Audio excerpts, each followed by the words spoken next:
প্রিয় শিক্ষার্থীবৃন্দ, তোমাদের রিয়ন এডুকেশন কেয়ারের পক্ষ থেকে সবাইকে স্বাগতম। তো তোমরা যারা এসএসসি বেস 2026 রয়েছ, তো তোমাদের জন্য আজকে ক্লাসটা অনেকটা হেল্পফুল হবে। তো তোমরা তো আমাদের সকলের মনের ভিতর একটা প্রশ্ন থাকে, আমরা জ্যামিতি আঁকতে পারি কিন্তু পরীক্ষার হলে আমরা অ্যান্সার করতে পারি না। তো এই বিষয়টা নিয়ে আজকে আমাদের ক্লাসটি সাজানো হয়েছে। তো আজকে আমি ক্লাসটি এমনভাবে করাবো যাতে তোমরা এই ভিডিওগুলো যদি দেখো তাহলে তোমরা খুব ইজিভাবে পরীক্ষার হলের ভিতরে অ্যান্সার করে আসতে পারবে। তো দেখো, আজকে আমরা আলোচনা করব নবম দশম শ্রেণীর গণিত বইয়ের সপ্তম অধ্যায় ব্যবহারিক জ্যামিতি নিয়ে। তো দেখো, আমাদের এখানে জ্যামিতি দুইটা পার্ট থাকে, একটা সম্পদ্য এবং একটি উপপাদ্য। তো আজকে আমরা আলোচনা করব সম্পদ্য নিয়ে। তো সম্পদ্যের ভিতরে আমাদের মূলত যে সমস্যাগুলো হয় ওই সমস্যাগুলো নিয়ে আজকে আমরা আলোচনা করব। তো এখান থেকে তুমি যদি এই ভিডিওগুলো যদি দেখো তাহলে অবশ্যই তুমি এখান থেকে 10 মার্কের অ্যান্সার করে আসতে পারবে এবং পরীক্ষার ভিতরে 10 মার্ক নিশ্চিত করতে পারবে। তো দেখো, আমরা এখন একদম বেসিক থেকে শুরু করব এবং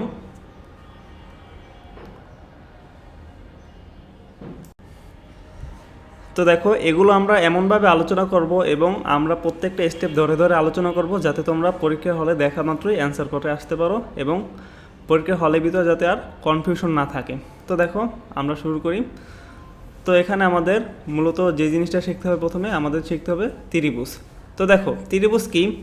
ত্রিভুজ হলো যার 3টা বাহু এবং 3টা কোণ রয়েছে তাকে ত্রিভুজ বলে। তো দেখো, এই ত্রিভুজকে 2 ভাগে ভাগ করা হয়, একটা কোণ বেঁধে আর একটা বাহু বেঁধে। তো দেখো, এই ত্রিভুজকে 2 ভাগে ভাগ করা হয়, একটা কোণ বেঁধে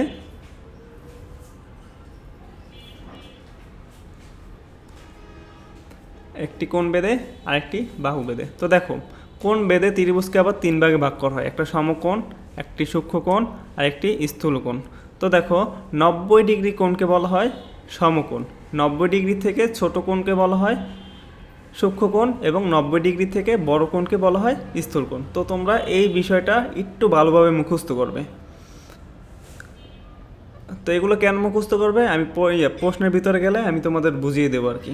তো দেখো, এবার দেখো, সমবাহু ত্রিভুজ। সমবাহু কি? যার 3টা বাহু সমান, যে ত্রিভুজের 3টা বাহু সমান তাকে সমবাহু ত্রিভুজ বলে। যে ত্রিভুজের 2টা বাহু সমান তাকে সমদ্বিবাহু ত্রিভুজ বলে। এবং যে ত্রিভুজের কোনো বাহুই সমান নয়, 3টা বাহুই অসমান, তাকে বিষমবাহু ত্রিভুজ বলা হয়। তো আশা করি সকলে বুঝতে পেরেছো। তো দেখো, এখন আমরা মেইন প্রশ্নের ভিতর চলে যাই। তো দেখো,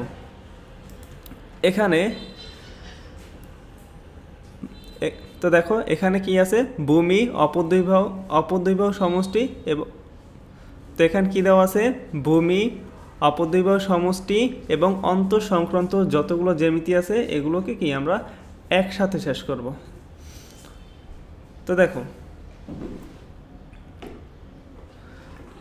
তো এখানে দেখো 1 নাম্বার যেটা রয়েছে, এখানে 1 নাম্বার রয়েছে ত্রিভুজের ভূমি। তো দেখো, 1 নাম্বার রয়েছে ত্রিভুজের ভূমি, ভূমি সংলগ্ন একটি কোণ এবং অপর দুই বাহুর সমষ্টি দেওয়া আছে, ত্রিভুজটি আঁকতে হবে। তো দেখো, এইটা আমাদের বইয়ের ভিতর আছে, সম্পাদ্য 1, 138 পৃষ্ঠা। এবং একই প্রশ্ন দেখো আমাদের উদাহরণ 2-এর ভিতর আছে 142 পৃষ্ঠা এবং 173 পৃষ্ঠা 2 নংয়ের কর ভিতর কি এই ঠিক একই প্রশ্ন দেওয়া আছে। তো দেখো, এই রকমের যদি একটি কোণ, একটি বাহু, একটি ভূমি এবং অপর দুই বাহুর সমষ্টি যদি দেওয়া থাকে তাহলে আমাদের এই চিত্রটা আঁকতে হবে। কি বলছি আমি? একটি কোণ, একটি ভূমি এবং কি অপর দুই বাহুর সমষ্টি যদি দেওয়া থাকে তাহলে কি আমাদের এই চিত্রটা আঁকতে হবে। এরপর দেখো, 2 নম্বর প্রশ্নের ভিতরে এখানে কি দেওয়া থাকবে? একটি ত্রিভুজের ভূমি। তো তোমরা আসলে এখানে তোমরা প্রশ্নগুলো তো এখানে জ্যামিতির ক্ষেত্রে তোমরা প্রশ্নগুলো খুব ভালোভাবে বোঝার চেষ্টা করবে এবং এখানে কিছু কিছু অংশ আছে যেগুলো কি তোমাদের অবশ্যই মুখস্থ রাখতে হবে। মুখস্থ করে প্রশ্ন ধরে ধরে যদি তোমরা প্র্যাকটিস করো তাহলে তোমরা এখানে অবশ্যই সুন্দরভাবে অ্যান্সার করতে পারবে। তো আসলে আমরা জ্যামিতিগুলো কী প্রশ্ন কেন বুঝতে পারি না, যখন আমাদের টিচার যখন করায় তখন কি করি আমরা জ্যামিতির যে অঙ্কনগুলো আছে এই অঙ্কন দেখে দেখে আমরা অঙ্কনটা শিখে ফেলি, কিন্তু আমরা প্রশ্নগুলো ভালো মতো বুঝি না, ভালো মতো বোঝার চেষ্টা করি না। এর জন্য আর কি আমাদের প্রশ্ন পরীক্ষার হলে আর কি কনফিউশন হয়। তো এর জন্য আর কি পরীক্ষা হলের ভিতরে আমাদের কনফিউশন হয়, আমরা তখন অ্যান্সার করতে পারি না, প্রশ্ন বুঝি না দেখে অ্যান্সার করতে পারি না। তো দেখো এখানে আমাদের মেইন বিষয় হচ্ছে প্রশ্ন বোঝা। তো দেখো এখানে কি আছে, ত্রিভুজের ভূমি এবং কি ভূমি সংলগ্ন একটি কোণ দেওয়া আছে এবং অপর দুই বাহুর সমষ্টি, অপর দুই বাহুর অন্তর দেওয়া আছে। তো দেখো এই চিত্রের ভিতরে আমাদের থাকবে কি কি, একটি কোণ থাকবে, একটি ভূমি থাকবে এবং কি একটি অপর দুই বাহুর অন্তর থাকবে। তো দেখো একটি ভূমি, একটি কোণ এবং কি অপর দুই বাহুর অন্তর যদি দেওয়া থাকে তাহলে আমাদের চিত্র আঁকতে হবে এইটা। দেখো একই জিনিস প্রশ্ন একটু ঘুরাই দিয়েছে আমাদের। তো দেখো এখানে একটি কোণ, একটি ভূমি এবং অপর দুই বাহুর সমষ্টি যদি থাকে তাহলে আমাদের এই চিত্র আঁকতে হবে, এবং একটি ভূমি, একটি কোণ এবং অপর দুই বাহুর অন্তর যদি থাকে তাহলে আমাদের এই চিত্রটা আঁকতে হবে।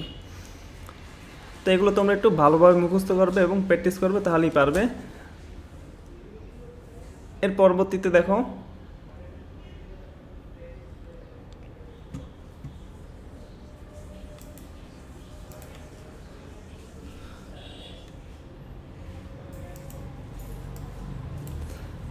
পরবর্তী প্রশ্নটা যদি আমরা একটু দেখি, এখানে কি দেওয়া আছে, সমকোণী ত্রিভুজ। তো ত্রিভুজ সম্পর্কে আমরা এইমাত্র জেনেছি, সমকোণী ত্রিভুজ কাকে বলে, যার একটা কোণ 90 ডিগ্রি আছে তাকে সমকোণী ত্রিভুজ বলে। তো দেখো সমকোণী ত্রিভুজের অতিভুজ 5 সেন্টিমিটার, অপর দুই বাহুর সমষ্টি 7 সেন্টিমিটার। তো দেখো আমাদের এখানে জ্যামিতির ভিতরে প্রায় সবগুলো প্রশ্ন একই রকমের, তাই আমাদের আর কি মনে থাকে না। তো দেখো এখানে কি কি দেওয়া আছে, সমকোণী ত্রিভুজের অতিভুজ 5 সেন্টিমিটার এবং অপর দুই বাহুর সমষ্টি দেওয়া আছে, ত্রিভুজটি আঁকো। তো এখানে দেখো অতিভুজ এবং অপর দুই বাহুর সমষ্টি, এই দুইটি ইনফরমেশন যদি থাকে তাহলে কী করতে হবে, আমাদের এই প্রশ্নটা আঁকতে হবে। এরপর দেখো পরবর্তী প্রশ্নতে আমরা চলে যাই। এখানে কি দেওয়া আছে, ত্রিভুজের ভূমি সংলগ্ন একটি কোণ, কি থাকবে এখানে, একটি কোণ থাকবে এবং কি থাকবে, একটা উচ্চতা দেওয়া থাকবে এবং কি থাকবে, অপর দুই বাহুর সমষ্টি দেওয়া থাকবে। এই তিনটা জিনিস যদি থাকে তাহলে আমাদের এই প্রশ্নগুলা, এই চিত্রটা অঙ্কন করতে হবে। তো দেখো এখানে এই চিত্রটা তুমি কিভাবে মনে রাখবা। তো দেখো এখানে দেওয়া আছে কি উচ্চতা, তো মনে রাখবা এই উচ্চতা শুধুমাত্র এই চিত্রটার ক্ষেত্রেই হয়। তো প্রশ্নের ভিতরে যদি তুমি উচ্চতা এই কথাটা যদি উল্লেখ যদি থাকে, এই কথাটা যদি পাও, এই লেখাটা যদি পাও, তাহলে কি করতে হবে, তোমাদের অবশ্যই এই চিত্রটা অঙ্কন করতে হবে। তো দেখো এইটাই কি, এইটা আমার দুইটা জিনিস থাকবে, একটা কি অতিভুজ এবং অপর দুই বাহুর সমষ্টি থাকবে, এবং এইটার ভিতরে থাকবে কি একটি কোণ, উচ্চতা এবং অপর দুই বাহুর সমষ্টি দেওয়া থাকবে। তো দেখো এখানে আমরা এই চিত্রটা চিনব কীভাবে, উচ্চতা এই কথাটি লেখা থাকলেই আমাদের মনে করতে হবে আমাদের এই চিত্রটা আঁকতে বলা হয়েছে। তো দেখো এরপর আমরা পরবর্তী স্লাইডে চলে যাই। তো দেখো এখানে আমরা যে এইমাত্র যে 4টা চিত্র নিয়ে আলোচনা করছি, তো এইটাই এখন আমি একবারে দেখাইতেছি যাতে তোমাদের এখানে আর কনফিউশন না থাকে। তো দেখো এখানে কি আছে, যদি একটি